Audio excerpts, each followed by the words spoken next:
Even with the most expensive memory prices in recorded human history, and with TSMC claiming that the real bottleneck is they can't even make any more GPUs, Intel has pulled off some really interesting wins, and not many people know about them. This win is they've clawed a very notable part of the local AI market away from the two biggest players, and those big players are nVidia and AMD. Some would say that AMD never really had a stronghold on this since their market share has never really been above 4%. But not to spite my comments, it's interesting to see Intel and AMD go head to head against nVidia. And the GPU I want to talk about today, most people wouldn't see it as a shining star of local AI. It was a GPU that had a lot of interesting, really risky engineering decisions baked into it, but I consider these a big win. That's why I'm making this video, because I think more people should know about this GPU, and moreover, why with the recent kind of changes in what local AI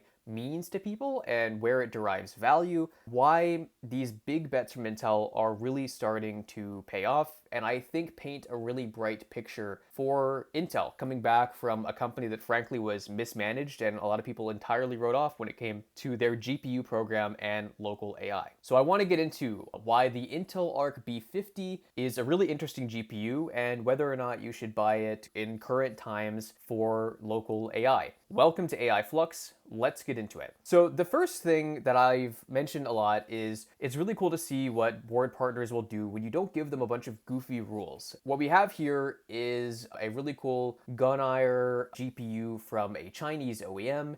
And this is effectively the smallest, slimmest Intel Arc GPU, and I would say capable GPU with 16 gigs of really fast VRAM that I think you'll see anywhere. The biggest complaint of the B50 initially was it was a really thick boy, and this GPU is tiny. I mean, just look at the size of two HDMI ports on this thing. This is crazy. It doesn't need any additional power, and the capability it provides is actually strikingly good. Now, I'll get into the specs in just a bit, but basically this is a pretty slow GPU with 16 gigs of VRAM that's under $400 even in 2026, which a year ago when this GPU was released was a really big deal. But a year ago, we used models differently as local AI enthusiasts. So most of us were still trying to write ebooks or generating images. And frankly, this GPU was not good at a lot of that. There were some quants that would kind of make sense, but the time to first token and the general token throughput didn't really make this GPU look great, even compared to its arch nemesis, the nVidia A1000. And that's really all this GPU is meant to do. Intel probably lost money producing it and selling it like this, but it showed that they were willing to take big bets on what otherwise were seen as kind of esoteric features, especially SR-IOV, which I'm going to get to in just a bit. This kind of sets the stage for something that's interesting, and about a year down the line, it paints a lot of the new path forward for Intel, with local AI being a core tenet of their Arc Pro GPU offering. Like the B70 is really cool, but it just got released. And the B60 was kind of a tweener GPU. Like the 3090 is just still an obvious choice. But when you look at this B50, what's interesting is Intel understood that speed maybe wasn't the most important thing, and that tooling for software and giving this to people with lesser talked about features like SR-IOV was probably going to be a bigger win, even if it lost money. So why is this a big deal now? Well, it's because now most people doing local AI and getting huge wins from it are doing OpenClaw-esque agentic tasks, which don't really need a lot of heavy lifting. Sure, you need accuracy, you need them to be able to write a good enough email to send out 200 job applications and not make you sound like a crazy person. But the thing is, the application for that and what you need for that is really different from what you need for generating tons of images locally or doing local AI video, or even just having kind of long context models writing bad ebooks you want to sell on Amazon. We all have one friend who tried that. SR-IOV might be something that none of you have heard about. If you've done homelabs stuff, you've probably heard about it. And ironically, if you've followed AMD for any amount of time, this is going to harken back to memories where AMD optimized for features that no one really cared about. And what's interesting is Intel's bet on SR-IOV could not have been better, because the biggest problem with local AI agents is sandboxing them and isolating them. So VMs are an obvious choice for this. VMs are also an obvious choice because anyone with half a brain knows that you don't need to buy a single Mac Mini for each of these, unless you want to use iMessage. But the point is, VMs just make way more sense. If you need 10 of them, you can have 10 of them. If you need 2 of them, you can have 2 of them. And most of you will know, if you have a home lab, that getting a consumer NVIDIA GPU to play nice with any kind of VM in a headless fashion is like pulling teeth out of a rhino. In certain cases, it's not even possible. Like there was a large portion of vast AI hosts who were trying to host 5090s that couldn't do it for over a month because nVidia claimed to accidentally kneecap the capability. And what's really cool is all Intel GPUs, especially the ones meant for local AI, have first-party support for this. And this is cool because one, it's free, so you don't have to pay anyone like a licensing fee to use this. It works on Proxmox, which is a free, relatively open source infrastructure package that I think is quite cool. It's also gaining support on OpenStack. Basically, it means you can attach a GPU or part of a GPU, which is the bigger factor here, to one-to-many VMs and then quickly spin them up and down when you need them. And it all just works. And the bigger thing that I think is even more impactful is these are features that Intel had promised a year ago that they actually followed through on. There was a big question of, okay, the tooling is not very good right now. Intel's saying it's going to get better. And the pulse that Intel has on the developer community that's willing to buy their GPUs is good. And I'm going to come out on a limb here and they just say that it's better than AMD. All of the criticism that AMD has gotten from George Hotz with tooling, specifically on the software end, is completely deserved. And Intel is finally cashing in those wins and seeing it really mean something. So this is why I think the B50 is so cool. The price point is right. The weird esoteric features that most people didn't care about are now really starting to matter.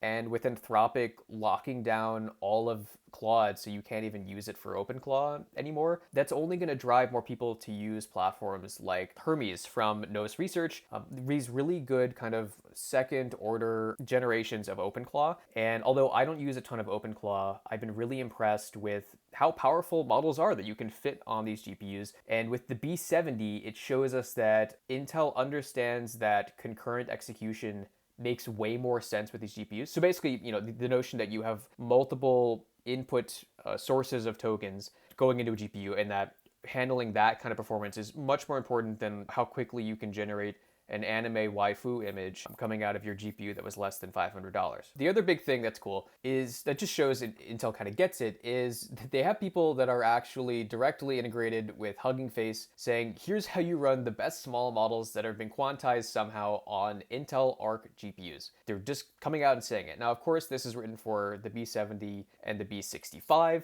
because they're the newest GPUs. But the most exciting thing that we have yet to see, especially with really pretty solid VLLM support for Intel GPUs, is whatever will become of like the B55 or the next generation of this tiny little powerhouse of a GPU. That is going to be impressive. Now, for those of you who aren't convinced, first I'll point you to Wendell from Level 1 Techs. He was one of the first people to realize like, wow, like this is a really cool GPU, and I cannot recommend his video enough, so I'll link it here. The other thing is, ironically enough, a blog called Storage Review did a bunch of really interesting benchmarking on the B50 relative to the RTX 5060 Ti and all of the AMD GPUs that everyone in my comments is like, no, you should use this better. And the first thing everyone says relative to the specs is, well, okay, it's 16 gigs of RAM, but how fast is it really? Even on the B70, they say, oh, it's only 600 gigabytes per second. Like, what does that even mean? And everyone says, oh, just the ARC's 9700, or 9070, you should buy that. And relative to the 3090, this is not really meant to compete in that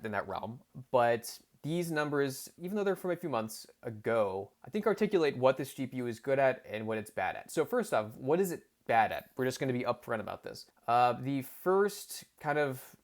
time to first token is not great, along with the peak output. So there are certain cases where the time to first token is actually quite good, which just shows that Intel understands that is a usability metric. But peak throughput, when you really load these GPUs up, is currently where Intel GPUs fall a little bit short. Now, that said, the tooling is getting there. So there's a chance that if some round trip kind of CPU issues get worked out, that could get better. But what's cool is this GPU, if you look at kind of the average throughput, right? So not the total duration where you'll see the 5060 Ti and the 5070 are obviously more performant. But these GPUs really are more so meant to compete with like the 3090. But the time, it's not quite 2x. So it's like 1.6x or so slower on the B50.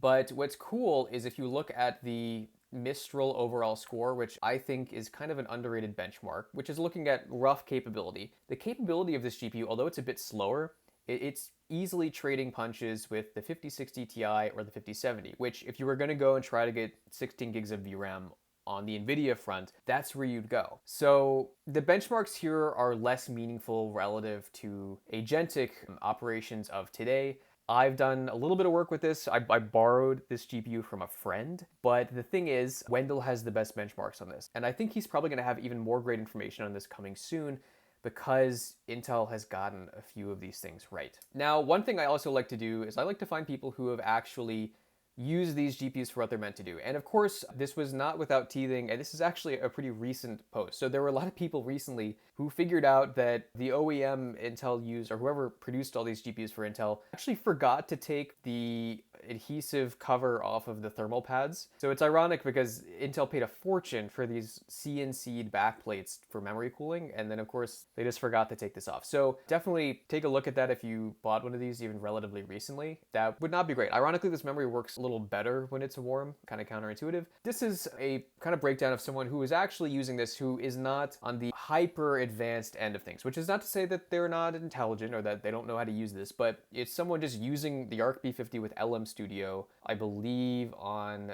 Linux. They bought it from B&H, which if you're in New York, very cool store, definitely buy GPUs from there. They're using a pretty average Ryzen CPU with a lot of memory so they can share that on their system. And what's cool is they're pretty much saying that they're happy with this decision. They previously came from a much worse GPU from nVidia, I think like a 3060. And what's cool, and what they're seeing here, is that it's enough VRAM to really hold the models without really needing to use a lot of CPU memory. The bandwidth is decent enough, and that the engines and the software that Intel has put together is, to quote them, far beyond what my CPU can deliver, which is, again, the whole point you buy these. You don't really buy a GPU in most cases to say, oh, cool, I'll share half of my system memory with this. And really the win for this is these are really cheap. So they're $400 a piece. They're roughly the same cost as a Mac Mini.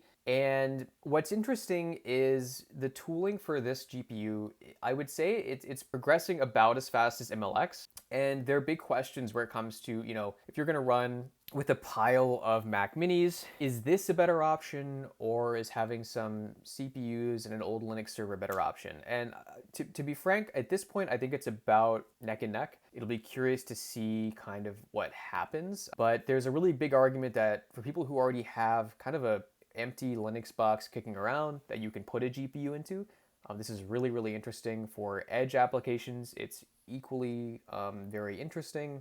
And in the time of agentic workflows, you have something you could run overnight or that you would want to kind of batch at a slower pace, this GPU is a great option. Would I buy it in 2026?